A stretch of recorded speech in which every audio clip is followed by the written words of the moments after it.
मिलन के इस मंच पर पुनः आप सभी श्रोताओं का स्वागत है। इसके पहले हमने जो वीडियो बनाया था, एक वीडियो था भक्ति, नवधा भक्ति, जिसका उल्लेख भागवत पुराण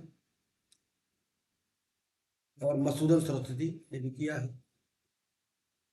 और इसके साथ साथ गोस्वामी तुलसीदास ने अरण्य कांड में नवधा भक्ति का विवेचन किया है।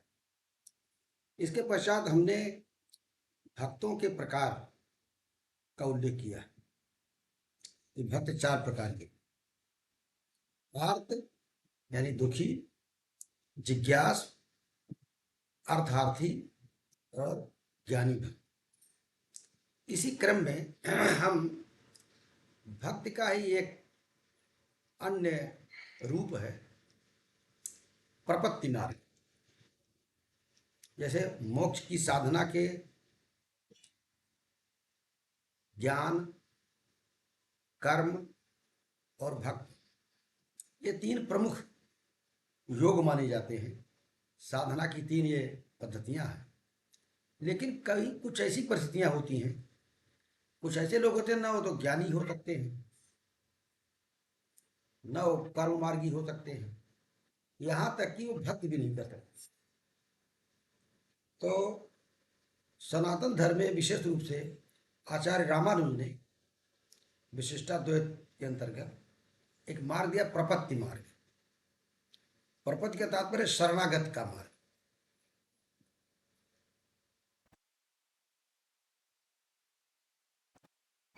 और गोस्वामी तुलसीदास ने भी इस बात की पुष्टि किया कि अगर ईश्वर का कोई भक्त है तो मनुष्य से कोई आशा करने की आवश्यकता नहीं है। मुख्य रूप से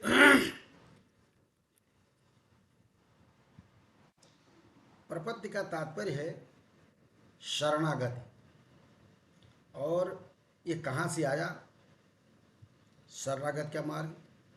तो वैदिक परंपरा में यह मान्यता स्थापित है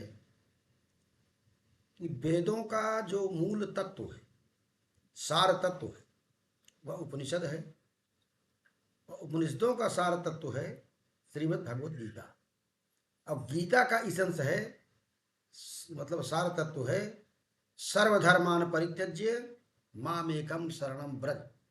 गीता के 18वें अध्याय में जो 66 यानी 66वां श्लोक है, रामानुज ने इसको कोट किया और इसको शरणागति मार्ग या प्रपत्ति मार्ग का मूल आधार। यद्यप आगे चल करके आप देखेंगे कि पांचरात्र, भागवत पुराण और महाभारत ये भक्ति मार्ग और शरणागत के मार्ग की पुष्टि करते हैं। जैसे हमने पिछले वीडियो में द्रौपदी का उदाहरण दिया था, ग्राह का उदाहरण दिया था कि जब कोई मार्ग नहीं था, भगवान की याद करते हैं और उनकी रक्षा होती है। तो शरणागति वह भक्त करते हैं जिनके बस में न तो ज्ञान मार्ग है, जो कर्म रोगी भी नहीं हो सकते हैं, जो भक्ति मार्गी भी नहीं हो सकते। तो उनके लिए क्या विकल्प बचता है? ईश्वर की शरण में जाना। भगवान श्री कृष्ण ने अर्जुन को लास्ट में अंत में जो उपदेश दिया तो यही कहा कि सर्वधर्मान परित्यज्य माम एकम शरणम व्रज। सारे धर्मों को छोड़कर मेरी शरण में आ जाओ। अहम त्वाम सर्व पापेभ्यो मोक्षयिष्यामि मा शुचः। मैं तुम्हें सारे पापों से मुक्त कर दूंगा। आचार्य रामानुज ने शरणागति के या प्रपत्ति मार्ग के 6 अंगों का उल्लेख किया है,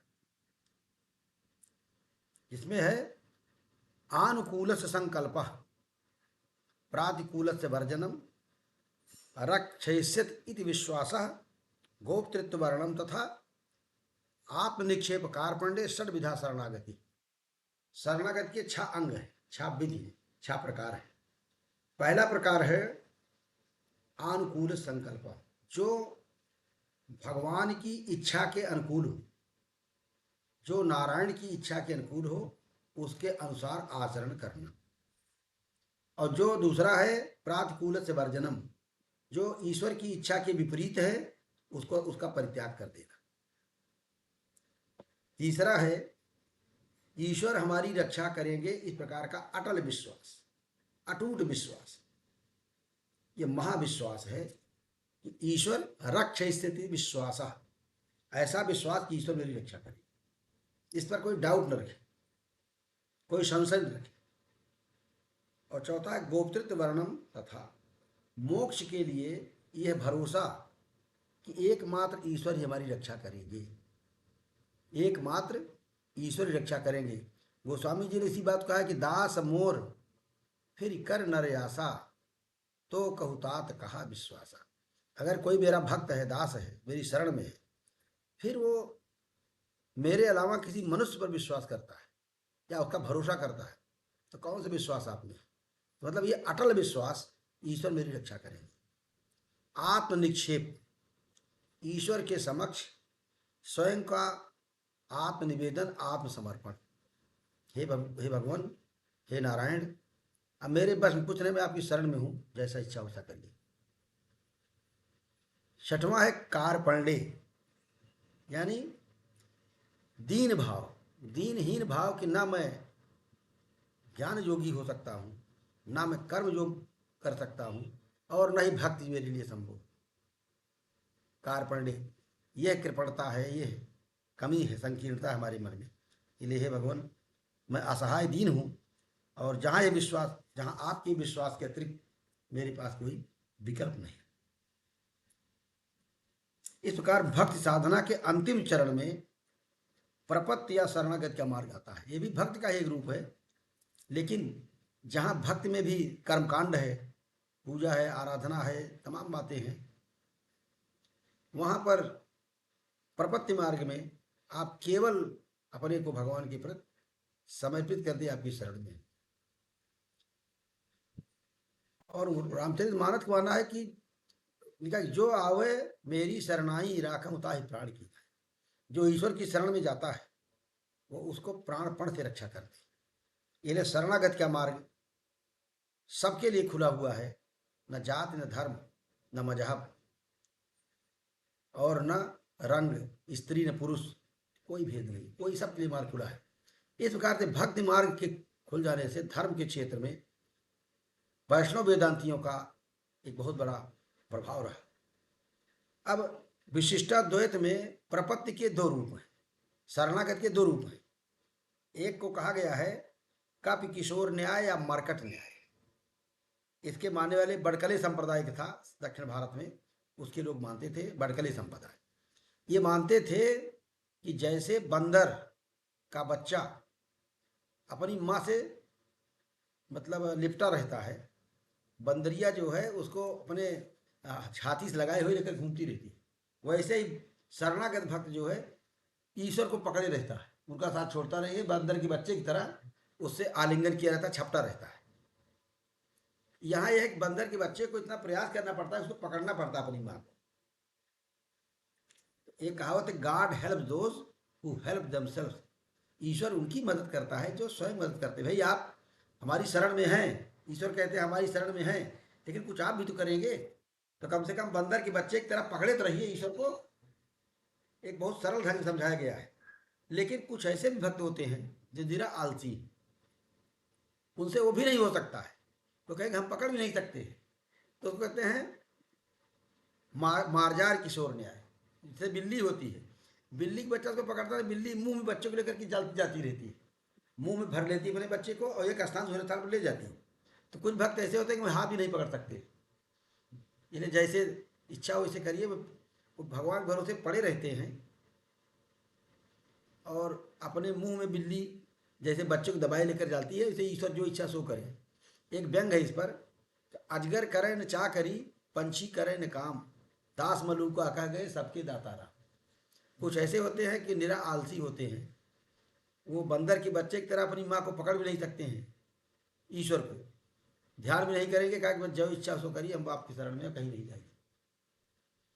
तो ये प्रपत्ति मार्ग है, सबसे सरल मार्ग इसी को माना गया है। अब अंत में तो हम यही कहेंगे कि न ज्ञान, न कर्म, न भक्ति, करना सब चाहिए, साधना सब है, लेकिन जब तक भगवान की कृपा नहीं होती तब तक चाहे जितनी तपस्या करिए, चाहे जितनी साधना करिए, ईश्वर की कृपा के बिना कुछ होता नहीं। ये बात कठोपनिषद में आई है। वहां कहा गया है, नायम आत्मा प्रवचने न लभ्यो, न मेधया न बहुना श्रुतेन। यह आत्मज्ञान, यह तत्व ज्ञान न तो प्रवचन देने से या प्रवचन सुनने से मिल सकता है, कि आप माघ मेले में जाकर रोज रोज प्रवचन सुने तो आप तत्वज्ञानी हो जाएंगे, आपको मोक्ष मिल जाएगा, ऐसा नहीं होता है। बहुत बुद्धिमान हो, आप किसी परीक्षा में टॉप भी कर जाए तो भी जरूरी नहीं कि आपको ईश्वर की कृपा मिले। नयम आत्मा प्रवचन लभ्यो न वेदया न बहुना श्रुतेन। सारे वेद पुराण 7 उपनिषद गीता पढ़ डाली तो भी जरूर नहीं मिल जाए, तो कैसे मिलेगा? यमे वैसे विवृणते तस्य पुरते विवृणतो तनुसम। जिस पर कृपा हो जाए उसी के सामने प्रकाशित हो जाता है। महात्मा बुद्ध बड़ी तपस्या किए थे, लेकिन इनलाइटनमेंट हुआ, प्रकाश आ गया। वो कैसे आ गया, इस पर कोई तर्क बहस नहीं हो सकती। गोस्वामी जी ने बड़े सरल शब्दों में कहा है, जही जान सोई जान ही जही देहु जनाई, और जानत तुम ही भई जाई। तुम्हारी कृपा तुम ही रघुनंदन, जानत भगत भगत उर चंदन। हे प्रभु, जब तक आपकी कृपा नहीं होगी तब तक कोई आपको जान नहीं सकता है। और तुम्हारी कृपा तुम्हारी रघुनंदन, तुम्हारी कृपा से ही, ग्रेस ऑफ डिवाइन से ही एक प्रकाश मिल सकता है। ऐसे तमाम उदाहरण हैं। रामकृष्ण परमहंस और महात्मा बुद्ध, इन सबको वो प्रकाश मिला। और बहुत साधना किया बुद्ध ने, तो बहुत बड़ी तपस्या किया, कुछ नहीं मिला। जब भगवान की कृपा हुई तो उनको प्रकाश प्राप्त। तो मैंने इसकी चर्चा किया कि आज का युग बहुत तनाव का है, टेंशन का है। लोभ, क्रोध और लालच में, ईर्ष्या में, द्वेष में लोग अपने को परेशान कर रहे हैं। इसलिए भक्ति मार्ग,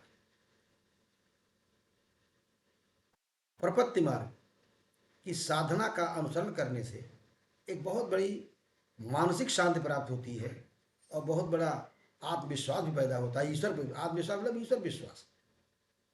जो अपने ऊपर विश्वास नहीं करता वो भी नास्तिक है। तो ईश्वर पर भरोसा, अपने ऊपर पहले भरोसा करें, विश्वास करें, ईश्वर मेरी मदद करेंगे, 100% समर्पण के साथ रहे, जो संभव कर्म करते रहिए। मैं तो ये नहीं कहूँगा कि अजगर की तरह बैठे रहिए, कर्म करते रहिए, लेकिन भगवान पर भरोसा करके। भाई अर्जुन को जो उपदेश दिया तो अर्जुन भी कर्मयोगी थे, लेकिन एकाएक अंत में मेरी शरण में आ जाएगी, सब प्रॉब्लम दूर हो जाएगी। तो इन्हीं शब्दों के साथ मैं आप लोगों का ये आह्वान भी करता हूँ और अपनी तरफ से ये मंगल कामना करता है कि आप लोग इस तनाव की स्थिति में, चाहे वो कंपटीशन तैयारी कर रहे हो, चाहे राजनीति में हो, चाहे अध्यापन का कार्य कर रहे हो, तनाव की स्थिति में ईश्वर का सहारा लीजिए। ये भक्ति मार्ग, भक्त की भावना, प्रपत्ति की भावना अगर आपके अंदर आ जाती है तो आपका तनाव बहुत कम हो जाएगा। जितना ही ईश्वर की प्रतिष्ठा बढ़ेगी उतना ही तनाव कम होगा। ये शांति का मार्ग है। इन्हीं शब्दों के साथ, एक लोक मंगल की कामना के साथ, आप लोगों के कल्याण की कामना के साथ मैं अपनी बात को समाप्त करता हूँ। धन्यवाद।